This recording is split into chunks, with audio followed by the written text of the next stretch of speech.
राशील ना एकटी? 17व्या किंवा 18व्या वेळा नवऱ्याने तिला विचारलं.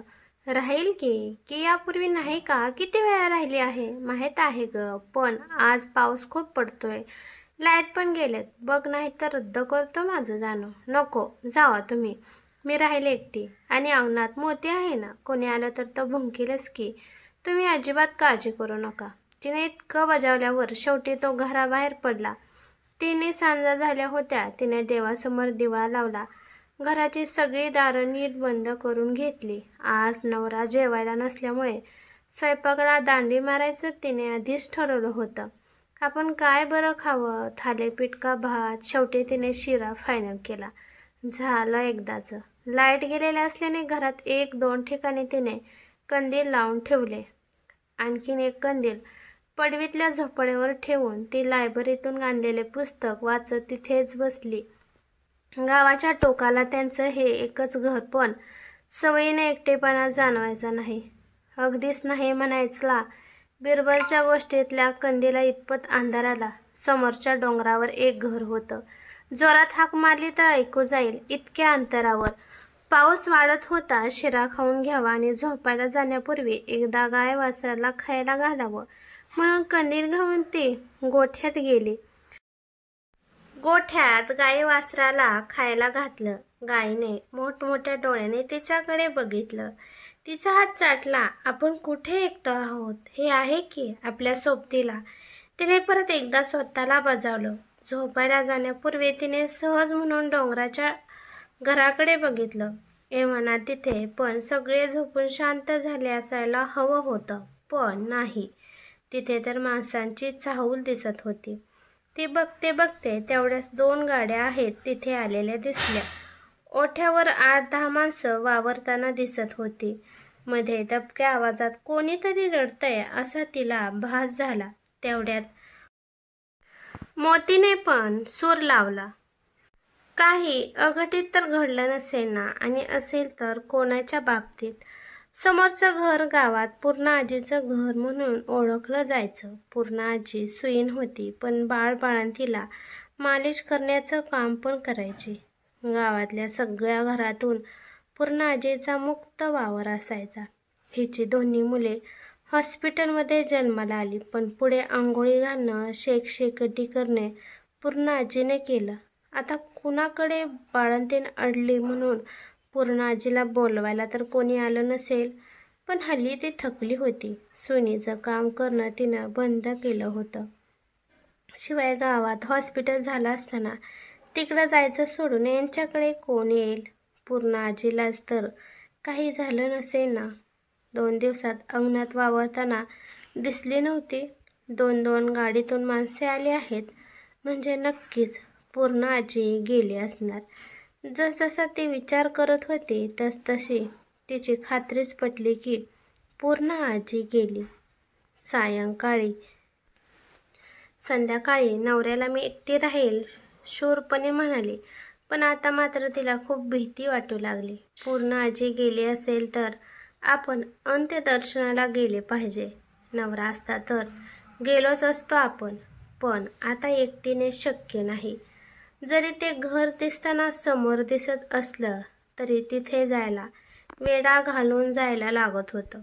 खूप पावसामुळे समोरचं अगदीच अंधुक दिसत होतं, पण माणसं इकडे तिकडे वावरताना कळत होते. पुन्हा एकदा रडण्याचा आवाज कानावर आल्यासारखा वाटला. तो आवाज आल्यावर पुन्हा मोतीनेही सूर लावला. कुणी गेलं की कुत्र्यांना तो आत्मा दिसतो म्हणे, म्हणून ते असे विव्हळल्यासारखे ओरडतात. कुठेतरी वाचलेलं नेमकं तिला आठवलं आणि आणखीनच भीती वाटू लागली. घरात येऊन अंथरुणावर पडली. खरी पण झोप काही लागेना. हनुमान चालीसा म्हणण्याचा प्रयत्न केला तरी पण तो अखंडित होऊ लागला, पूर्णच होईना. मग तेव्हाही नाद सोडला. मध्येच डुलकी यायची, पण पूर्णा आजी वेगवेगळं रूप डोळ्यासमोर येऊन पुन्हा जाग यायची.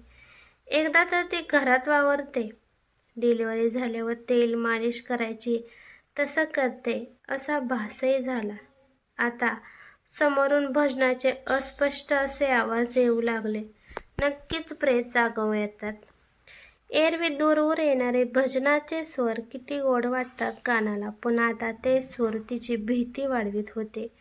कधी कोण जाणे, पण तिला झोप लागली, जाग आली. ती दारावर मारलेल्या थापामुळे ती दचकून उठली. उशाजवळच घड्याळ बघितलं तर 6 वाजले होते. बाहेर अंधुकसं दिसायला लागलं होतं. पण एवढ्या सकाळी कोण आले असेल? डोळ्यांवर झोप घेऊनच तिने दरवाजा उघडला. दारात साक्षात पूर्णाजी उभी होती. लाल रंगाची नवी साडी, नाकात नथ आणि डोक्यात शेवंतीची वेणी. खूप कथामधून तिने वाचलं होतं, टीव्हीमधून पाहिलं होतं की मेलेल्या व्यक्तीचा जिच्यावर खूप जीव असतो अशा व्यक्तीला अतिशय शेवटचं सदैव भेटायला येते.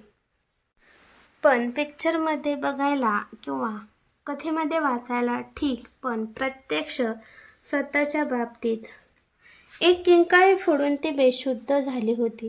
जाग आली तेव्हा ती तिथेच दारात पडलेली होती आणि पूर्णाजी तिच्या तोंडावर पाणी मारून तिला शुद्धीवर आणण्याचा प्रयत्न करत होती.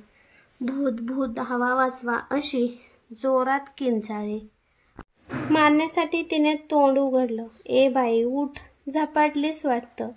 मला बघून ओरडायला काय झालं? रात्रीची झोप झाली नाही काय? एकटीच आहेस काय? घरात रामू कुठे गेला? पूर्णाजी एकामागोमाग प्रश्न विचारत होती. तू जिवंत आहेस पूर्णाजी? म्हणजे काय? मला काय धाड भरले? मग रात्रीच्या गाड्या आल्या तुमच्या दारात, भजनाचे आवाज पण येत होते, कुणीतरी रडत पण होतं मला वाटलं. पूर्णाजी हसायला लागली. अगो बया, काय सांगू, आमच्या पोरांची वेगवेगळे तरा बघ. कुणास ठाऊक मी कधी जन्मले. पण पोरं म्हणाली, आई तू 75 वर्षाची झालीस, तुझा बर्थडे करणार. थोरला लेक आला, थोरली लेक आली, त्यांची पोरं बाळं, इथल्या पोरांचे भजनी मंडळ. काय विचारू नको. रात्रीचा उशीर झाला यायला. मोठा केक पण आणला होता. पूर्णाजी खुदखुदून हसत सांगत होती. पण मग रडत कोण होतं? ती गेली. पाठमोऱ्या पूर्णाजीकडे बघत ती स्वतःला बजावत होती. भयकथा वाचणे जरा बंद करायला हवं. उगाच डोकं काहीतरी अचाट विचार करीत राहतं. नाश्त्यासाठी पोहे करावं की शिरा? रातभर जागरण झालं होतं. रात्री जागरण झालं की शुगर लेवल कमी होते, म्हणून सकाळी उठल्यावर काहीतरी गोड खावं असं तिने कुठेतरी वाचलं होतं. अरे देवा, पूर्णाजीने आणलेला केक आहेच की. डबा उघडून तोंडात टाकणार तेवढ्यात नवरा आलाच. ठीक आहेस ना? झोप लागली ना नीट? तो विचारत होता. तिकडे दुर्लक्ष करत ती हसत हसत त्याला सांगायला लागली. काय गंमत झाली माहीत आहे का? गंमत राहू दे, मला पटकन चहा करून दे. आपल्याला लगेच समोर जायला हवे. समोरची पूर्णाजी रात्री गेली. काल तिची सगळी पोरं जमली होती. रात्री 12 वाजता तिचा वाढदिवस साजरा करणार होती. पण त्याआधीच गेली ती. आता सकाळी नेते तिला. आवर लवकर, आपल्याला जायला हवं. नवरा तिला घाई करत होता. ती मात्र काहीच कळत नसल्यासारखं हातातल्या केकच्या तुकड्याकडे बघत होती. कथा आवडल्यास लाईक, शेअर करा आणि अशाच नवनवीन कथा ऐकण्यासाठी चॅनलवरती नवीन असाल तर सबस्क्राईब करायला विसरू नका. धन्यवाद.